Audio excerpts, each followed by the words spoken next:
केनशामा board जो पाणी नेकाल न कराइण ऐं मुतासिरनि जी सहायता न थियण ख़िलाफ़ Sindh high court circuit bench Hyderabad में तौहीनी अदालत जी दरख़्वास्त जी ॿुधणी दौरान DC दादू पेश न थियो। डिप्टी कमिश्नर दादू मुर्तज़ा अली शाह जे पेश न थियण ते अदालत सख़्त कावड़ जो इज़हार कयो ऐं चयो आहे त DC दादू 1 कलाक जे अंदरि पेश न थियो त संदसि ख़िलाफ़ वारंट जारी कया वेंदा। AAG पारां अदालत खे आगाही ॾिनी वई त डिप्टी कमिश्नर मसरूफ़ आहे, उन करे असिस्टेंट कमिश्नर KN शाह पेश थियो आहे। अदालत चयो आहे त AAG साहिब तव्हां तौहीनी अदालत जी दरख़्वास्त में त हर अमलदार पेश थिए थो, पोइ DC अदालत में छो नाहे पहुतो। जस्टिस मोहम्मद इक़बाल कल्होड़ो रिमार्क्स ॾिना आहिनि त जेकॾहिं डिप्टी कमिश्नर दादू 1 कलाक जे अंदरि पेश न थियो त संदसि ख़िलाफ़ वारंट जारी करे SSP खे हुकुम ॾिनो वेंदो त खेसि गिरफ़्तार करे अदालत में पेश कयो वञे।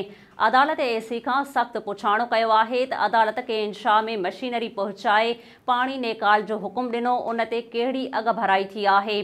AC जवाबु ॾिनो आहे त कुझु पाणी घटि थियो आहे।